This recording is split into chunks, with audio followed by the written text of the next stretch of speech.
The broadcast is now starting. All attendees are in only mode. Welcome to today's helpline session with your host, Craig Proctor. Thank you very much, Andrea. Today is your opportunity to get directly to the source and ask me any questions that you have about your business. So your questions, can be about any aspect, anything that's going on. We'll also take some success stories if you'd like to share what's working best for you. Remember, the goal of the program here is to show you how to make more money, to have more time in your life, and ultimately more freedom. I've met with a lot of our members over the last couple of weeks as I've been really traveling all over the place. I've been to Montreal, I've been to Ottawa, I've been to Las Vegas, I've been all over the place talking to really hundreds of our members over the last couple of weeks. So great to see so many of our members doing well and meeting with people that have been involved in the system for 10, 15 years or longer. So you can ask your question in a couple different ways. You can type your question into the chat box, okay, or you can ask an audio question, and we'll bounce between the two. So just want to also remind everybody that we've got our coaching boot camp coming up, and that's just in a couple days. Okay, that's going to be this Friday, and Andrea's got it on the screen right now. Here are the details. So our next coaching boot camp is going to be Friday, June the 26th, 9 a.m. until 5 p.m. And there's nobody there selling you anything. This is all about helping you understand the system. Okay, this is about going through the foundation of the system, making sure you understand exactly what you need to be doing to be successful with the program. Okay, so I hope that you're going to be there. We did one on the East Coast recently in Sarasota, Florida, and this is our West Coast boot camp.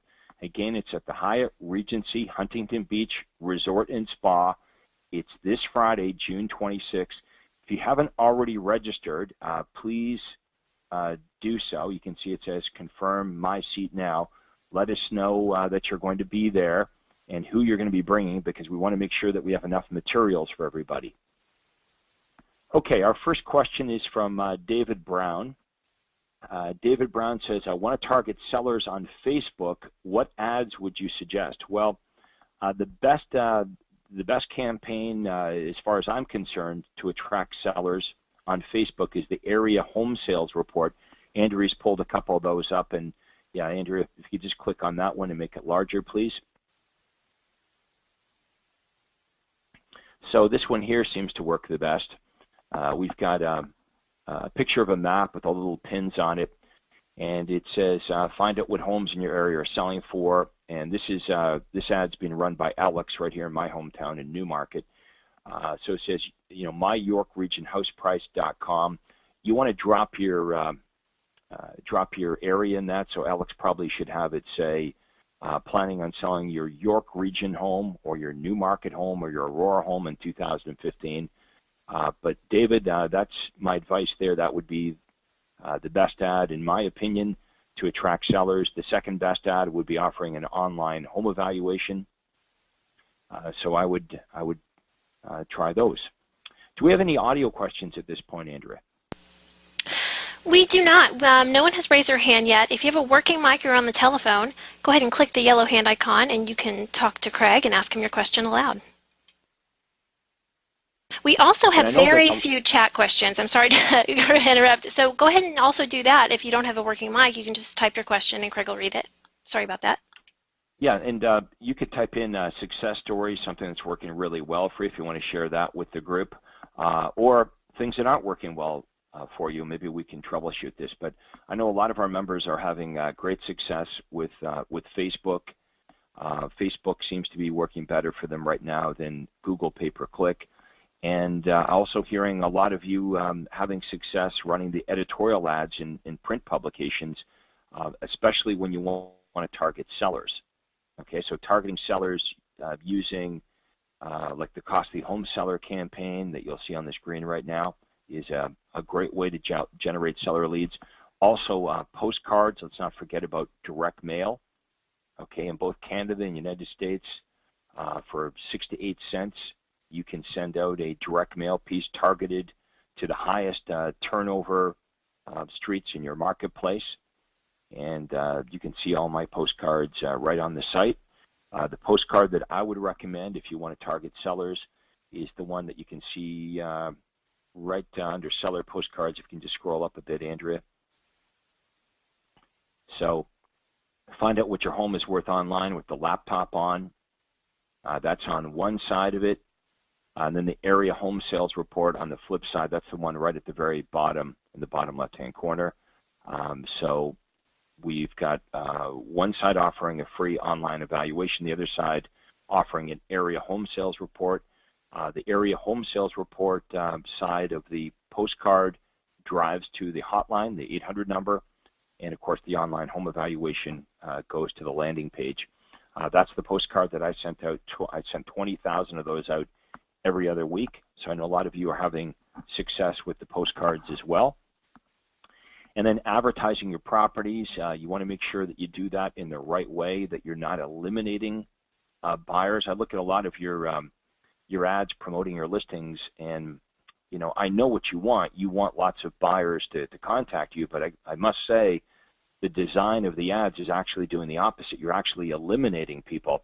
When you place the price in, or you place eliminating information into your property ad, then you know, if you really step back and look at the ad, you're giving buyers a lot of reasons to not respond, and that's not what good advertising does, right?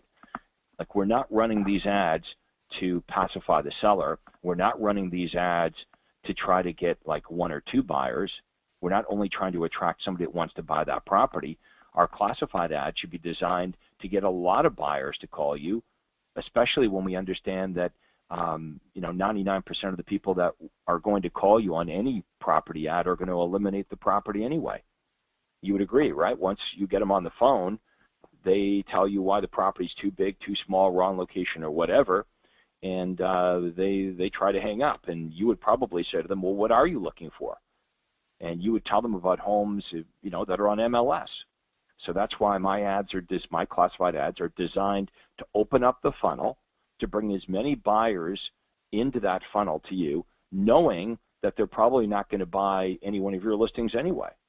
So since we know that, we can run marketing that accomplishes the big goal of how do we get as many buyers to contact us as possible so we can sell them something. Okay, we've got a few more questions coming into chat here. Okay, the next question, well, Tom Doney says, hi, Craig. Hi, Tom. How you doing? Ernest says, are the call decks going to be migrated to the new coaching site, specifically the calls that Todd references in the Platinum Million Agent Maker Success Checklist? They do not seem to be on the old or new coaching site. Andrea, do you know the answer to that? I don't, and I had read his question. I am going to send Adrian a message because I'm not exactly sure where he is on his to-do list. Unfortunately, I don't have an answer for that now, though. Okay, so here's how I think it works, Ernest. I think once you become a Platinum member, you should have Platinum level access on the coaching site, and it doesn't sound like that's been activated for you, and that's why you're not seeing what you want to be seeing. So if you're a Platinum, if you join the Platinum program, make sure you have Platinum level access. And my best advice would be to email Adrian in our office, adrian@craigproctor.com. Okay, so A-D-R-I-A-N, Adrian@craigproctor.com, and he'll sort that out for you. Next question is from Patrick Russell. How can we improve the quality of our buyer leads on Facebook? Well, here's the thing. With any of our ads, whether they're online on Facebook or they're offline, we can genetically engineer the ads to call out and to also eliminate buyers that we're not interested in. So one of the ways that we can eliminate buyers, for example, is if you were getting a lot of buyers that were sort of less qualified, or they're looking for something that's too good to be true, you could insert a price range.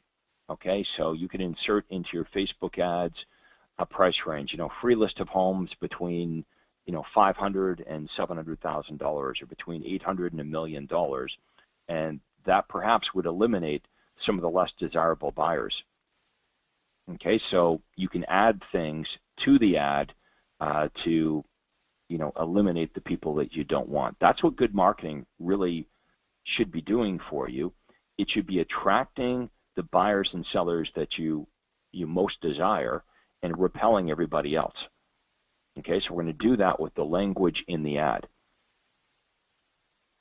Okay, Tom says, hi Tom. Tom says, I'm a newer agent and I would like to target first-time buyers and apartment dwellers. Where do you suggest I focus my limited resources to attract clients? Okay, well, first of all, Tom, that's really smart that you've come to the conclusion that you should be targeting first-time buyers, and not just for you because you're a newer agent, but for any of our real estate agents with us today that need to make some now money. If you need to make money, like yesterday, then first-time buyers are a very good target market because they are renting right now. Most of them are on a month-to-month rent, and if you take somebody that's renting an apartment, it's not too hard, Tom, to find them a home or houses that they like way better than that dingy apartment that they're currently renting. So you'll find that running my marketing, if you run the first-time buyer campaigns, and I'll show you a few of them here, it's very easy to attract these buyers. Okay, there's lots of them out there. Like within a 5-mile radius of your office, there's dozens, hundreds of them. So they're easy to attract, but they're also very easy to satisfy.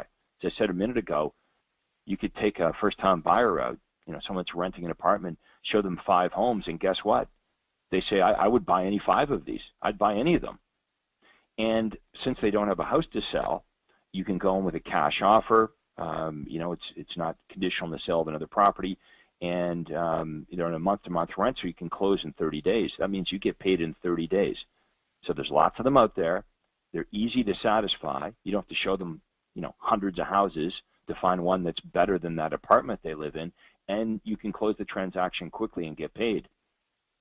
A lot of agents make the mistake of, getting into the business, or they've been in the business for years, and they desperately need to make money, but they target move-up buyers who already own a pretty nice house, and who, let's face it, they're very picky.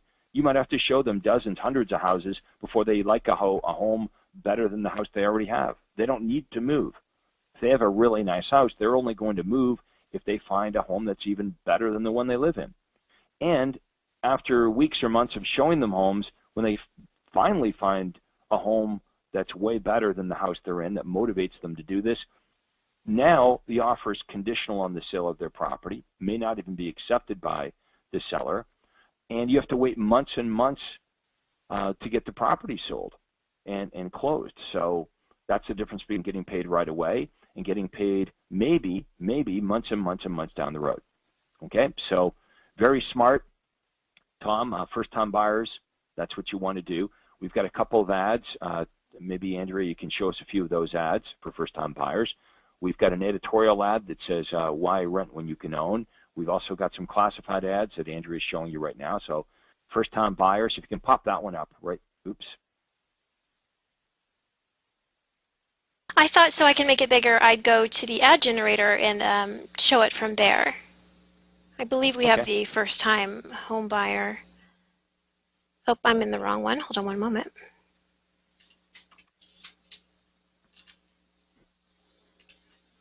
Have to go to buyers. Yes, we have classified ads and editorial ads to help you target first-time buyers. Okay, we have renters. All right, so this one offers a free report on how you can stop renting and own. And of course, you know where to find the free report in the ad generator. And another ad we have is called First Time Buyers. If you can pop that one up, Andrea. It's a classified ad that offers a free list of all the first-time buyer homes in a certain area. So it says, why rent when first-time buyers, why rent when you can own? Free list of pictures of homes available for under Now it says $1,300 a month because that's the average rent in my marketplace. So what I'd like you to do, Tom, is insert the average rent in your area. Now you can run this ad under homes for sale, but you can also run this ad in the classified section under homes for rent. So you can imagine somebody that's renting and they happen upon this ad and they're thinking, okay, first-time buyers, why rent when you can own? Free list of homes with pictures, homes that you can buy for under $1,500 a month. Well, if the person looking at this ad is renting and they're already paying $2,500 a month or more, then they might be thinking, well, why the hell am I renting when I can buy? And here's the opportunity. We're looking for people that are renting that don't need to be renting. The only reason they're renting is because they perceive that they can't afford to buy a home. Now, don't get me wrong on this. A lot of them can't afford to buy a home. Okay, so we have to quickly eliminate the buyers that we can't help. So I'm not suggesting that everyone that responded to the ad, you're going to be able to help. But some of them, when you talk to them and you get them pre-qualified for financing, you realize that the only reason they were renting is because they didn't think they could afford to buy. You know, in my years of selling real estate, I would meet people that, you know, they were both husband and wife were professionals. You know, they may make $150,000 or $200,000 of combined family income, but they didn't have a very big down payment. They had good credit history. The only reason they were renting and not buyers is they perceived that they needed to have this big, huge down payment, and it's not true. So this is why we want to work with a good lender, a knowledgeable lender that's not only knowledgeable, but they're not lazy. You know, some lenders are lazy, just like some realtors are lazy. So you've got to make sure that you hook up with a very good lender that's knowledgeable, that can help you finance as many buyers as possible. And they're not lazy because it takes a little bit of extra work sometimes to finance some of these fringe buyers that might have some credit challenges. Okay, and then of course we've got the first-time buyer editorial ad as well. You might want to just show that before we move on. So, you know, there's lots of different ways, Tom, for you to do this.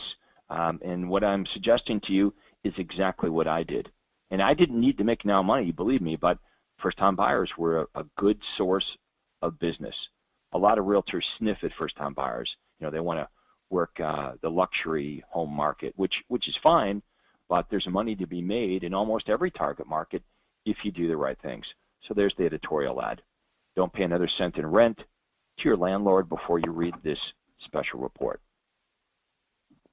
Okay, the next question is from John Perry. John says, I often do not reach my leads on the phone right away. There's no answer. I then send the list requested, let's say the distress sale list or whatever. So when I get a hold of them, I assume I simply change the follow-up script to say I sent you the information you received instead of I'm about to send you. Yes, that's absolutely correct. Any thoughts? Do you have a maximum time you wait to send the list without getting a hold of them? Okay, so John, in my office, my assistant Cindy, she would pull the leads off and she would send out the special reports or the lists of properties and enter the lead on my daytimer to call. So that I knew in my office the information was always being sent out very quickly by Cindy. So you know, it wasn't it was not my policy that I need to speak to the people, the prospects, before I send the information, because as you've indicated, sometimes days, even weeks go by before you're able to reach the prospect, and that's no good. We want to keep our promise. In our advertising, all of our ads promise that we're going to send the prospect, you know, immediate information or, you know, in a timely fashion. So that's the way it should work. The information should be sent out as soon as possible. Now, when I'm looking at on my contact management system, I'm looking at the notes, and if the lead came in on a weekend, and today's Monday, so Cindy would be in the office right now, and she would be pulling off all of my leads over the weekend. So if I was calling you, John, Cindy would have that on my daytimer, and she would type into the notes whether she's got around to sending the information out yet or not. So if I was talking to you and I know that Cindy hadn't yet sent you the information, then I slightly alter the introduction in the universal callback script, just like you've indicated. I would say, hi, John, it's Craig Proctor with RE/MAX, and the reason I'm calling is just want to let you know I received a request for whatever, and I'm about to send the information to you. Okay? Or, I would say that the reason I'm calling is I have received or I have sent you the information. Okay? So it's either I'm about to or I just have. But that's exactly what you want to do. Next question here is from Beverly Perez. Beverly says, hi, Craig. How will you convert a sign call or a call from an online lead since they insist on meeting you at the property and don't want to come to the property? I think you mean come to the office. Let me try that again. Hi, Craig. How will you convert a sign call or a call from an online lead since they insist on meeting you at the property and don't want to come to the property? I think you mean come to the office, right? Yes, Beverly says yes, the office. Okay. Well, Beverly, that's not really unique because we know that none of the buyers want to come to our office, right? They all want to meet us at the property. So would we all agree today that when we get an ad call or a sign call, whether it's online or offline, the buyers usually say, I want to meet you at the property. They just want to look at the house. They have no interest in you and I, the real estate agent. They're only interested in the property. And this is the danger of living as a real estate agent that way. When you're all about the listings that you have, if that's all you offer, and you're not through your marketing giving buyers or sellers a proprietary reason why they should want to meet with you. Okay, if you're just about the property, then you're easily eliminated. For example, if they don't like the property you're advertising, then they don't call you in the first place. And if they call you about one of your properties and on the phone with you, they disqualify that property, it's too big, too small, whatever, they're done with you. And if you meet them at the house and you show them the property and they look at it and it's not right for them, then again, they're done with you. They exclude you when they exclude the property. So they're not doing business with you because of any profound benefit. Okay, so this can be solved with our marketing. So we can't be just another ordinary real estate agent with a bunch of properties. As you've heard me say, properties have very narrow appeal. But if you get one of these sign calls, we assume the buyer's sitting in front of the property. When do they want to look at the property? They want to look at the property right now. So they don't care where you are. They don't care if you're sitting at home and it's your kid's birthday party. They want to see the property now. And if you don't jump right away because they're not doing business with you because of any profound benefit, if you don't jump right now and drive across town and show them the property, they see you as an interchangeable commodity. They just call somebody else, right? So it's very difficult. Your marketing must solve this. But anyway, I'm going to give you some scripts here that you can use when you've got a buyer on the line that only wants to look at the property. So really what they're saying to you is, I've got no interest in you. And I may not be interested in the property. And as soon as I eliminate this property, whether it's over the phone or once we look at it, I'm also going to eliminate you. That's why we need to get them to the office. You want to create rules of engagement. Okay, all professionals have rules of engagement. That's why your family doctor doesn't come to your house. You go to the family doctor. That's why if you want to, you make an appointment for an ophthalmologist, you might wait months and months and months to go see the ophthalmologist, and then you'll wait a couple hours perhaps in their waiting room. The ophthalmologist can set their rules of engagement, okay, but so can we. I say this at seminars. Everybody agrees that an ophthalmologist has rules of engagement. And I say, could you imagine if we tried this in our real estate business? Somebody calls you and they want to list their home with you, and you say, well, it's June 22nd today. You want to list your home with me? Okay, well, we're taking on listing appointments in September. And everybody at the seminar would laugh. And I say, you know, we laugh at that, but that's exactly how the ophthalmologist is able to run their business, right? They have these strong rules of engagement. So Beverly, please write this down. Everyone should write this down. The buyers, okay, we're not going to show them homes anymore until they come to the office. They have to meet with us.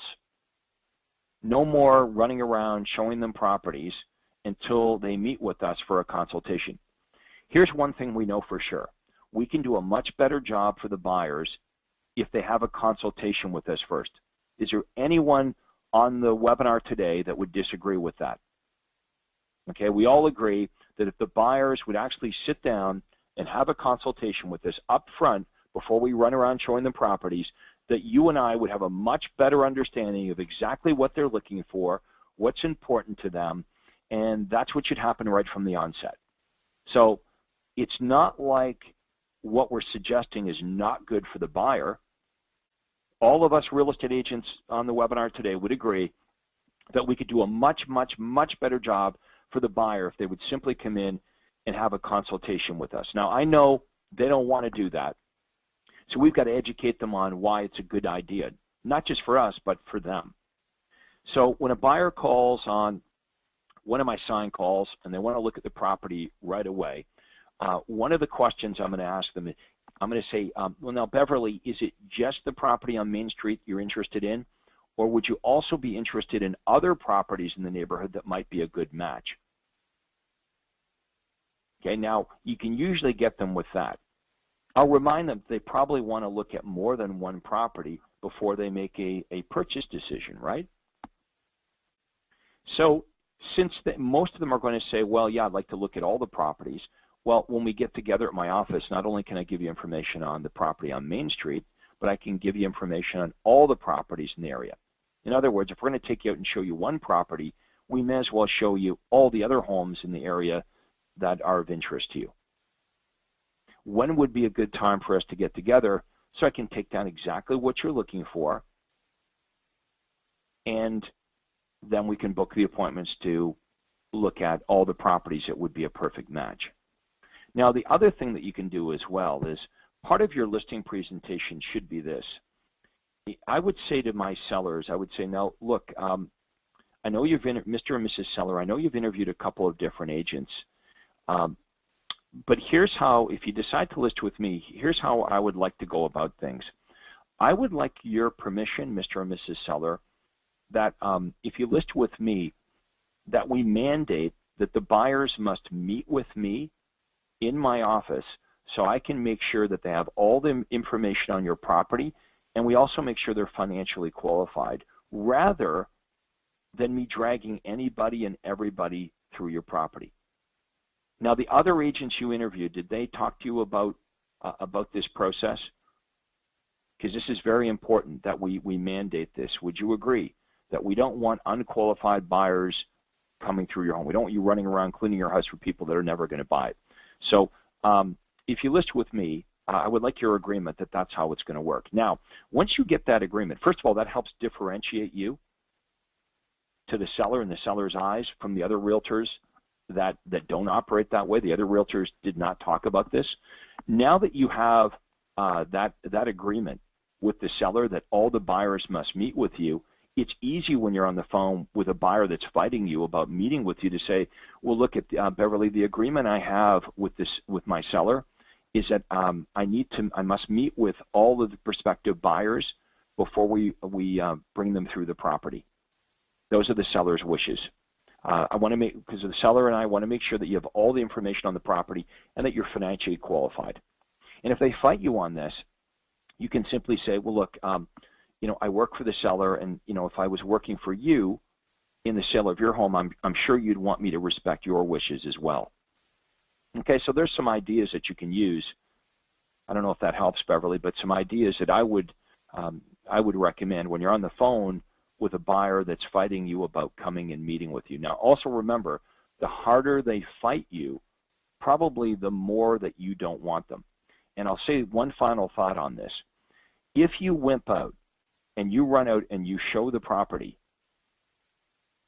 Okay, you know what's going to happen, right? How many of you would agree if we went out and we show the property, it's an ad call or sign call, you drop whatever you're doing, you leave your kid's birthday party, you drive across town 20 minutes, you show the property, what percentage of the time are they actually going to purchase the property? See, this is how I lived my life early in my real estate career. It was like Groundhog Day. Every day I would wake up and I'd do the same dumb things. And I would, leave a family gathering, drive across town, show home. I knew in my heart they were never going to buy. Sure enough, we're out in the driveway after the viewing, and they're telling me what's wrong with the property. Now, to make matters worse, do you want to know what I would say? I would apologize to them. Oh, I'm sorry you didn't like the house. Why don't I email you all the homes that match your criteria? And, when you want to see another home, just call me or not. You don't have to call me. You could leave me behind when you see what. I actually encouraged this. I made matters worse by, what have I demonstrated to the buyer at this point? That my time is worth nothing, that they can call me whenever they want, and I'll drop whatever I'm doing and run across town. And after what we show the home, we're sitting up in the driveway, and I'm telling them this is okay. In fact, do it anytime you want. I'll email you all the properties, and you can call me or not call me whenever you want. I'll drop whatever I'm doing, and I'll keep showing you homes that you're probably not going to buy. See, this is, to me, was just kind of dumb.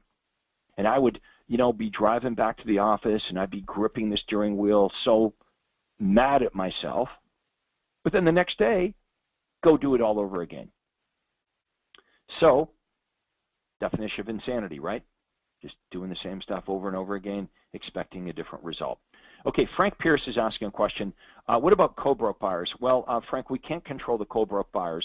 So what Frank's referring to, when you're talking to the seller and you say, look at Mr. and Mrs. Seller, I'd like an agreement that we mandate that all the buyers must meet with me before we show the property.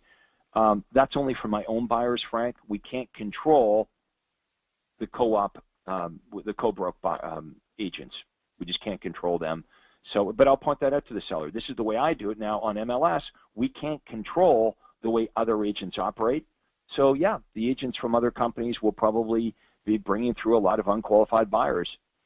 Can't do much about them. I can't dictate to the other agents how they operate, but I can, mandate, we can come to an agreement how your agent is going to operate.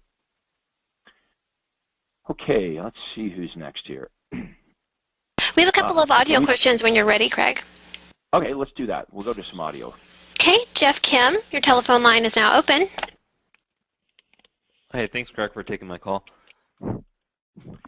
How you doing today? What's on your mind? I had a question. So I'm a fairly newer agent, so I've been focusing a lot on first-time buyers and also like the distressed foreclosure ads. I've been really focusing on Facebook for that. Wanted to ask, like, at what point should I start focusing on maybe trying to get like more like listings and focusing on doing ads towards sellers, because most of my budget has all been towards the buyer side. So wanted to get your thoughts on when a good point would be to like start transitioning also into listings. And then also I have one like listing that I've sold, so want to know like how I can like leverage that, or also like combine that with like my brokerage. I know you talked about that before on like leveraging like my broker side of the listing, since I don't have that many. If you could talk about that. Okay, so we're going to do a quick little consultation with you. What are your finances like right now, Jeff? Like, if you need to make money yesterday, I've talked this morning about why it's important to target first-time buyers, because they're easy to get and we can close them quickly. But if your finances are pretty good, then I think you absolutely should be experimenting with other things. Like so far, what you've told me is you focused on one medium, which is Facebook, and you're targeting buyers. Yep.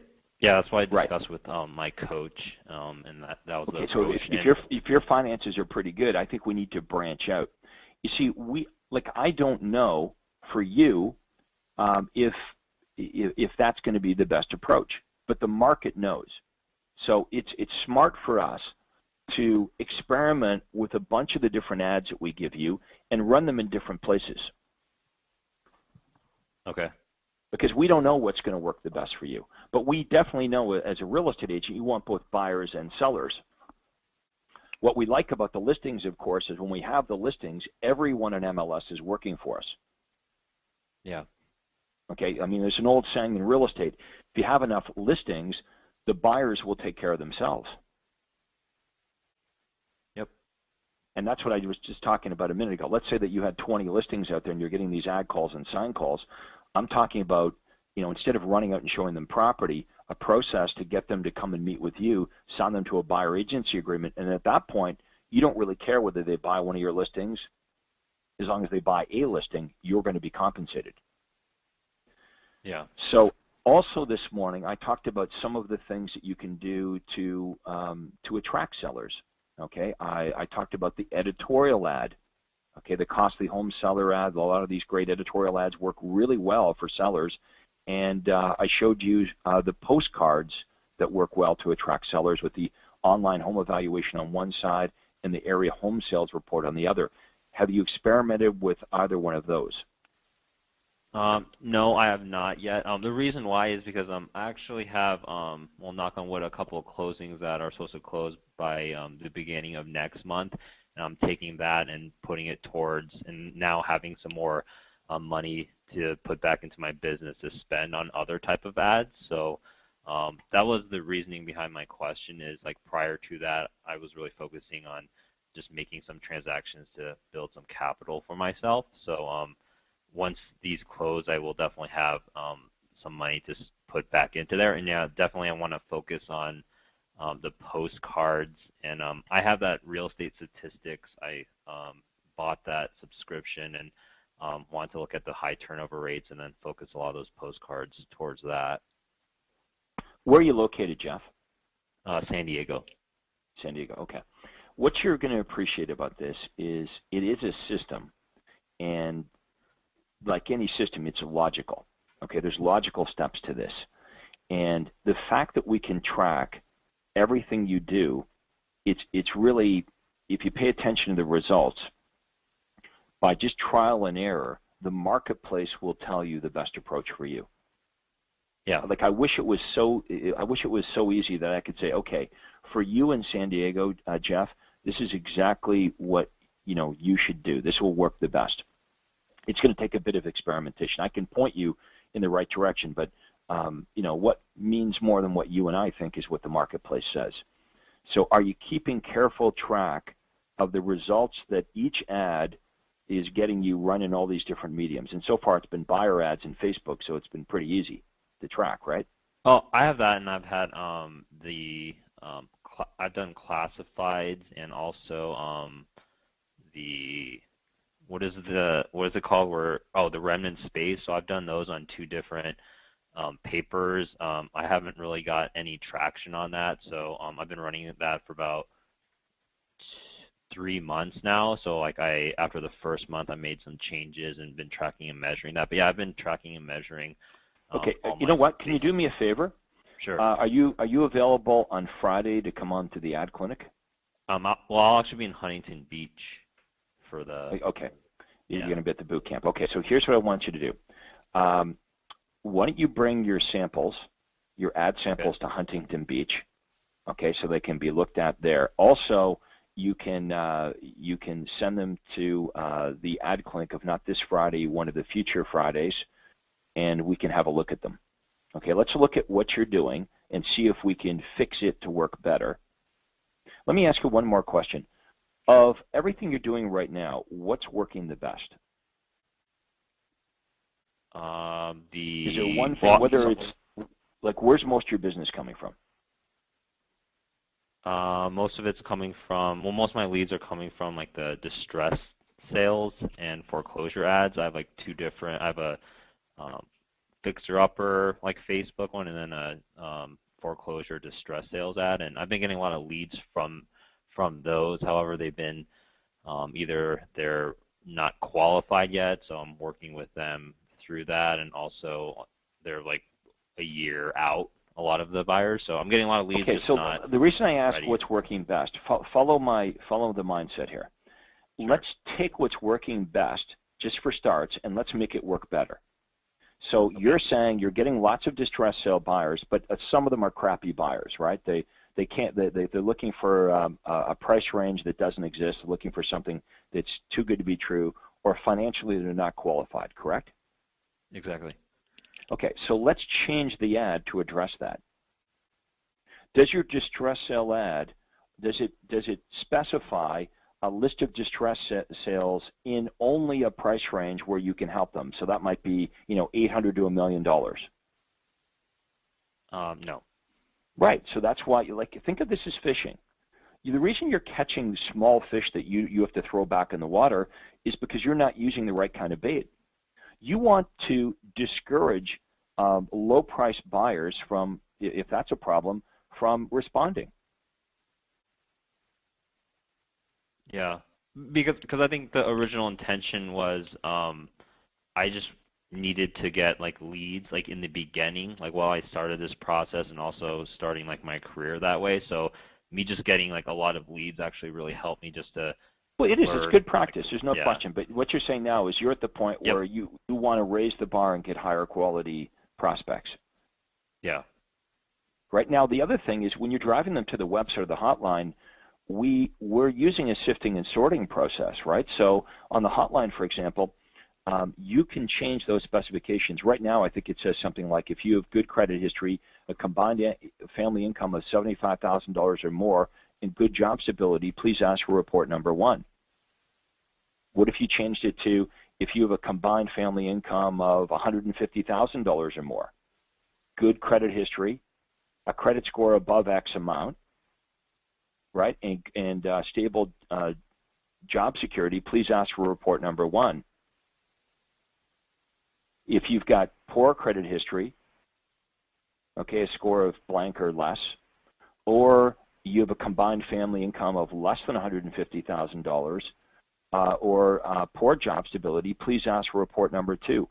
Well, who are you going to call back? So we can use the words in the ad and the words on the website or on the hotline script to help you decide who are the best ones, because those are the ones you're interested in. Yep. Yeah, and the areas that I'm targeting, obviously, I could change that who I'm targeting to get into a higher income level. Right. So if we go back to the fishing analogy, you might be in a small pond and there might be another lake that's a better place to fish, right? Or another place in that lake. If you've ever had a professional guide, if you go fishing, they'll tell you what part of the lake to go to. They'll tell you what bait to use. They'll tell you what time to go fishing. And they'll even tell you if you go to this part of the lake at this time of the day and use this bait, they'll even tell you what kind of fish you're going to catch.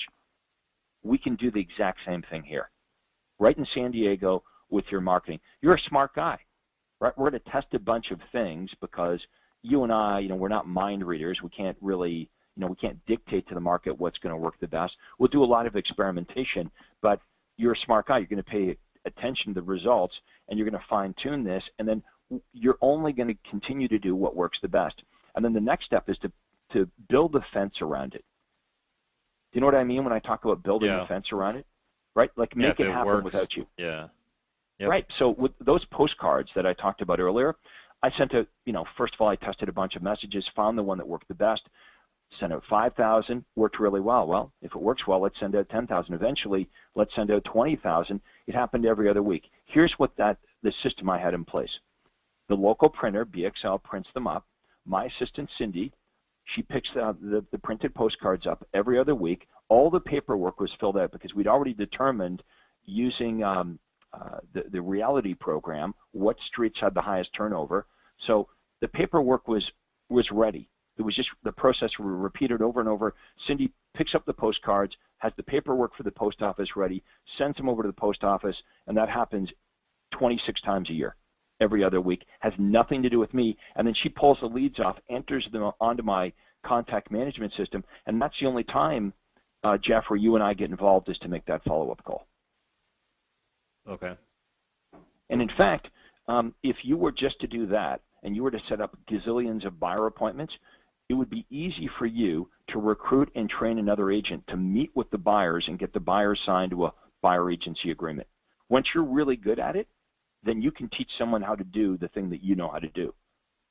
Now, of course, you can't teach somebody how to do what you can't do. Yeah.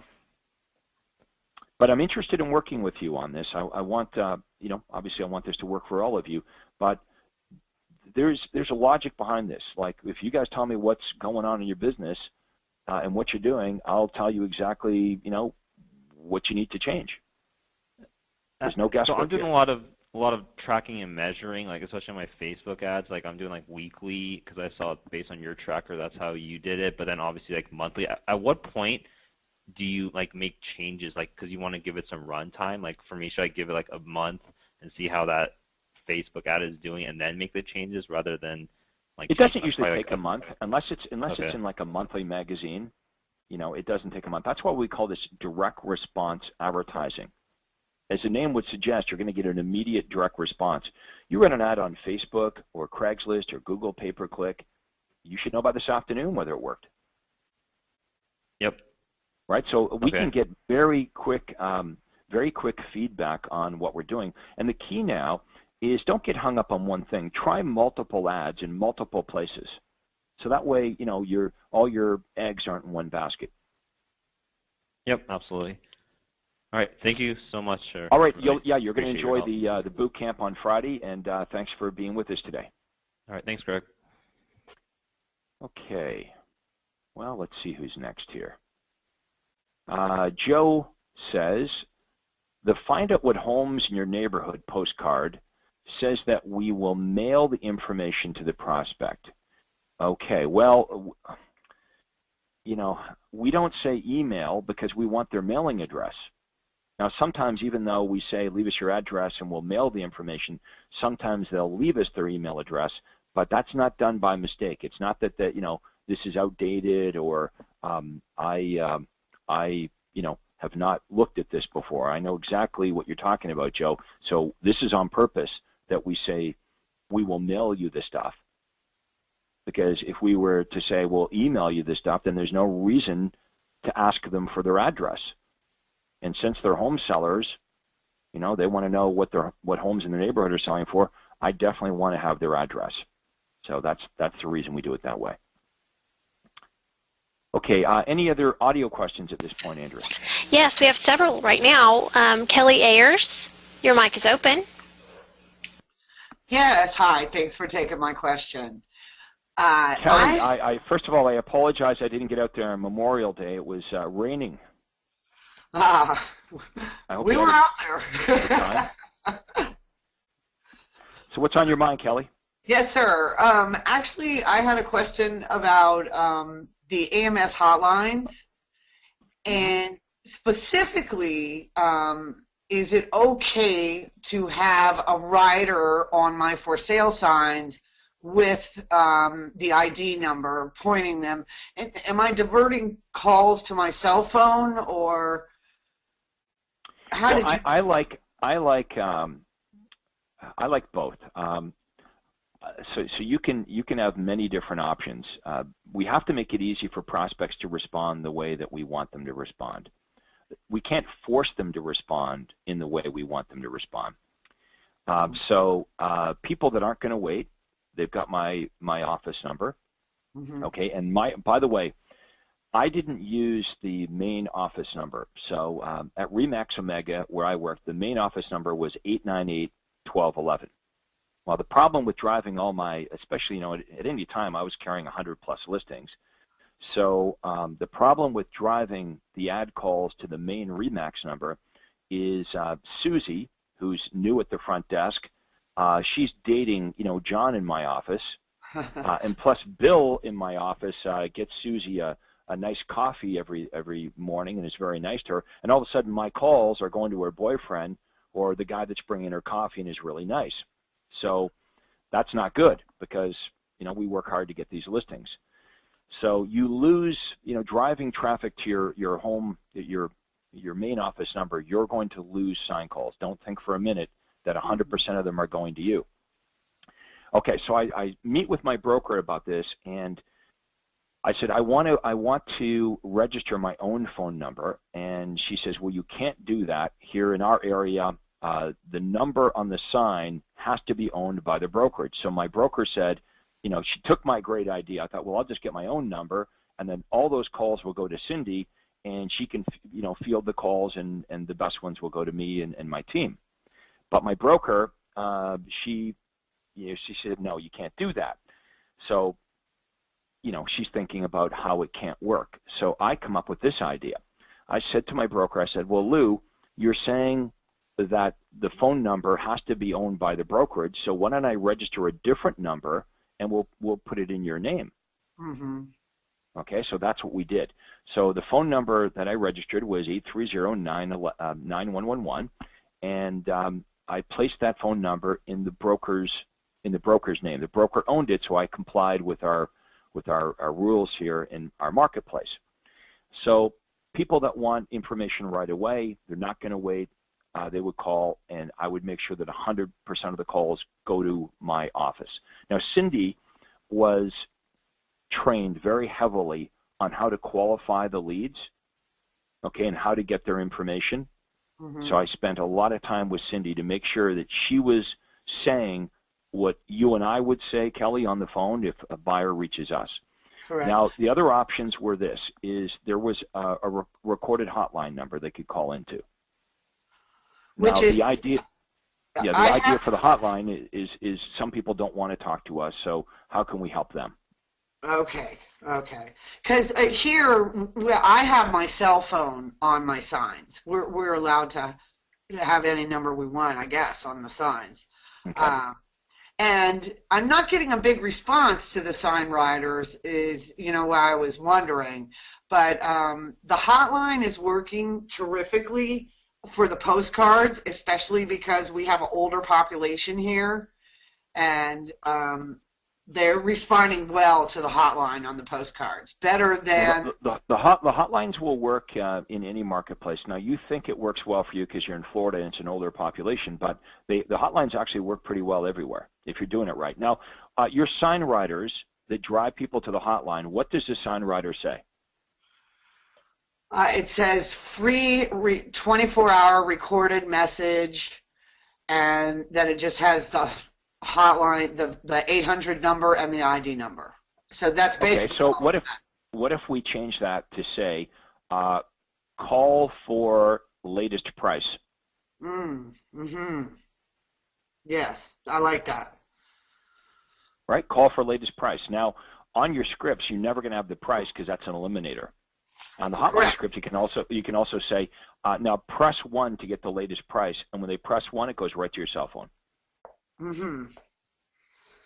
And then, of course, I have that feature where it takes it right to the property website. That it texts them that as soon as they call the hotline. We can text them the information.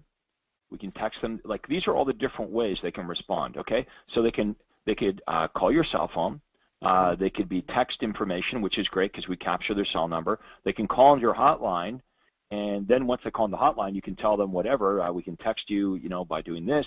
What I like about the hotline is you can tell them about your unique selling propositions right off the main greeting. Because if we think about this,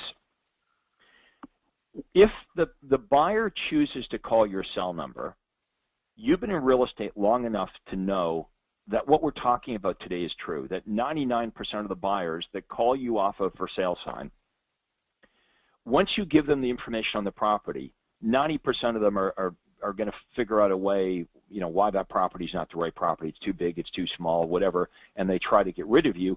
But you've been doing this long enough to know that that's going to happen, and you understand the art of call conversion. Yes. So you're not going to let the buyer just hang up the phone without saying, well, what are you looking for? Correct. And the reason you're asking them, you know, what are you looking for, is because you want to tell them about other properties that match their criteria, perhaps properties that you don't even have listed, in hopes of getting together with this buyer and creating a relationship with the buyer.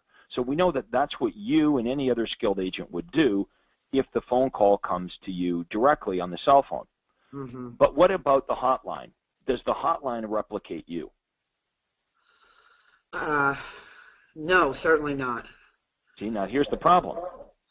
If you agree with what I just said, if the way your hotline works is this way, that they can just enter the 4-digit ID number, and you talk about a property that you already know they're not going to buy, then they're just going to hang up.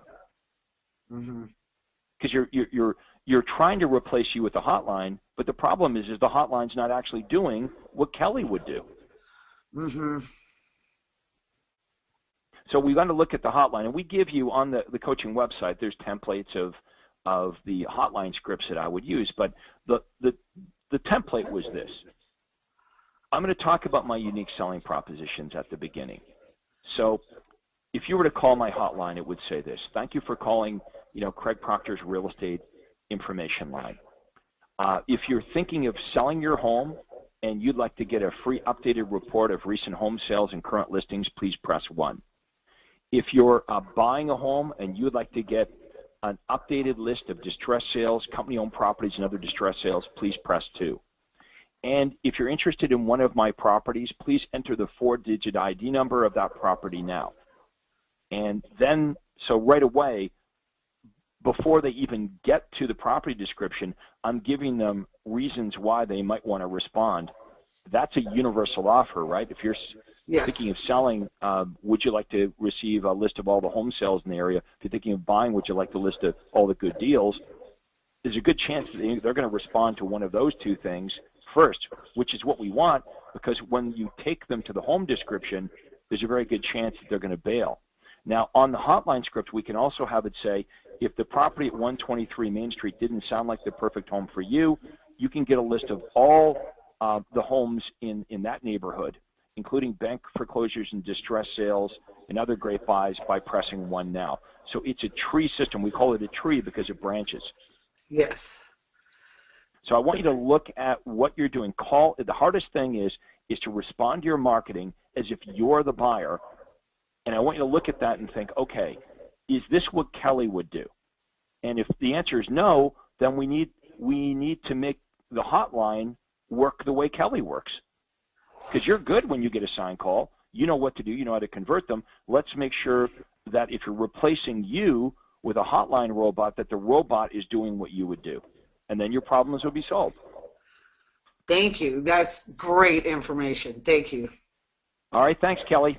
Yes, sir. Okay, let's take a chat, and then we'll take a chat question, and we'll go to some more audio. Okay, Andre says, I'm running the distress sale foreclosure campaign ad on Google pay-per-click. Can you give me ideas on the best resources I can access as an agent for unlisted distressed foreclosure properties? Okay, so I get asked this question quite a bit. Well, Craig, it's all fine and dandy to offer a list of good deals and distressed sales, but where do I get properties that aren't on the market? Where do I get this list of distressed sales? And I understand you want to feel good that you're not deceiving the public, that you actually can deliver on this promise. So I like what James McDonald says. I've heard him say this to a few people, and it totally makes sense. He'll say to the realtor, well, do you work in an office where there's a bunch of other realtors? Yes. Well, does this ever happen where, you're at lunch or whatever, or, you're in the boardroom and you hear other realtors in your office talk about a new listing that they're getting or a home they just listed that's not on MLS? Are some of those properties a good deal? Would that be an example of homes that you could email your buyers that represent good deals that are not on MLS? The answer is yes. How about homes that have recently expired, or homes that expired off the market a long time ago, that you could call the homeowner and say, are you interested in listing? If you're not interested in listing, because quite often they'll say, if you have a buyer, I'll cooperate. Well, could I send information on your home out to buyers? Send them to some kind of an exclusive listing. Maybe you've got properties yourself that you've listed that are not on MLS yet. So, for example, in Toronto, they give us 48 hours to broker load a new listing. So I'm not going to do that. I'm not going to take a new listing that I get today and place it on MLS. Today, I'm going to wait the full 48 hours so I can send that information out to my own list of buyers. I'd rather double-end it. I don't need to cooperate with another agent if I've got my own buyer. Okay, how about new construction? I mean, there's many, many different ways that you can form this new list. And as long as you have a couple of properties that, that you can send them that are not on MLS, you've kept your promise. Let's go on to our next question here. Carol's asking, do you have any suggestions for second home buyers who come up to look at a property from hours away?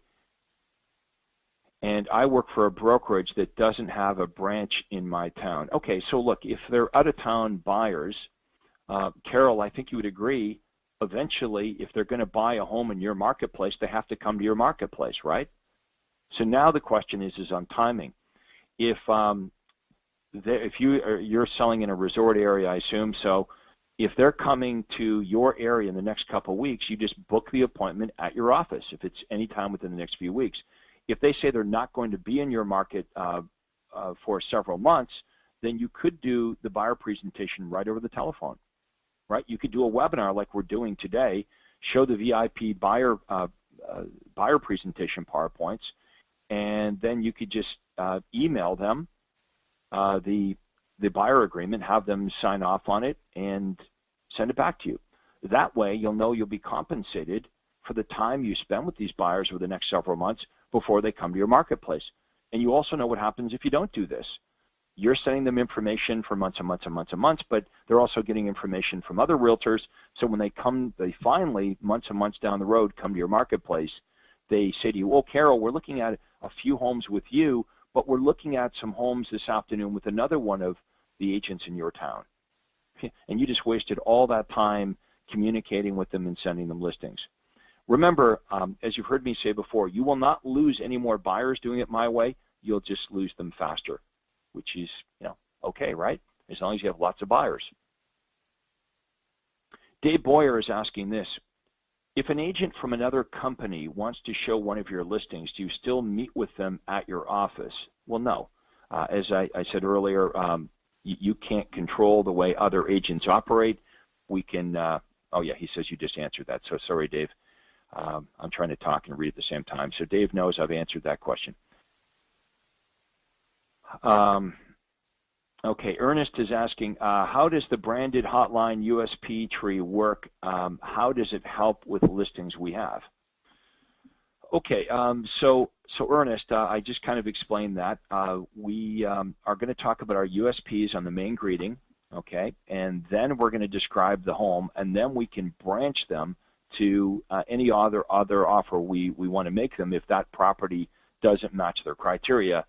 And the trouble is it never does, right? I shouldn't talk in absolutes, but at least 90% of the time when the buyer gets the information about the property, they bail on us. So you want to make an offer before they bail, both on the main greeting, but also within the description of that property. Victor's asking, where can I find your newsletters on the coaching website? I'd like to do them myself. Okay, here's the problem, Victor. I didn't design the artwork for the newsletters, only the content. So to get my newsletter, really you got to go to my printer to get it because they designed the template. So that wouldn't be fair to have them design it and then I say you can steal the design work and go somewhere else. So I think you can just pay them and they'll send you the design work. I don't know, maybe $50 or something like that. I'm not sure, but I would contact BXL. Plus, Victor, type in, are you from Canada or the U.S.? Type in your location. Because if you're from the U.S., with the exchange rate right now, it's about 25 cents. So 75 cents U.S. gets you $1. Okay, you're in California. It may be less expensive, Victor, for you to get my printer in Canada to print these for you than getting them printed in the U.S., but at least get a quote, and then if you want to get the template from them, you'll have to pay them something for the template. Not my rules, their rules. Then you can get them printed wherever you want. All right, we are running out of time here, but let's see if we have a couple more audio questions. We do. We have Beverly Perez. Your line is now open. Hi, Greg. Question about following up with leads from the chat on my website. usually there's like an automatic. I do have success websites, for the pay-per-click leads, but for current customers or referrals, I'll get some people trying to chat on the website. So what do you recommend to follow up with those leads? Well, you can turn that on or turn that off. Is there someone there to chat with them if you're not available? No. That's a problem, right? Yeah. But it's automatic too. Like it says, can I help you? And then I can get them on my phone, even if I'm not on my desktop. Yeah, but if you're eating dinner with your family, do you want to have that kind of pressure that you've got to be chatting with people?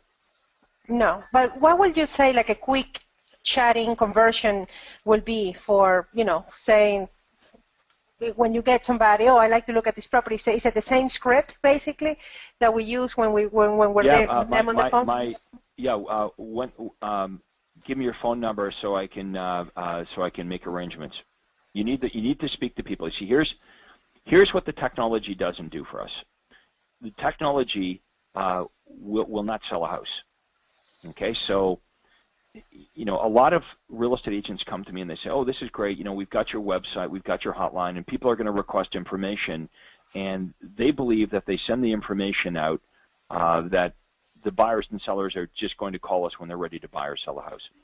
If you don't have their phone number, you can't reach them. If you can't reach them, you can't use the universal callback script. If you can't use the universal callback script, you can't determine their motivation and timing, and you can't communicate a reason why they should want to meet with you.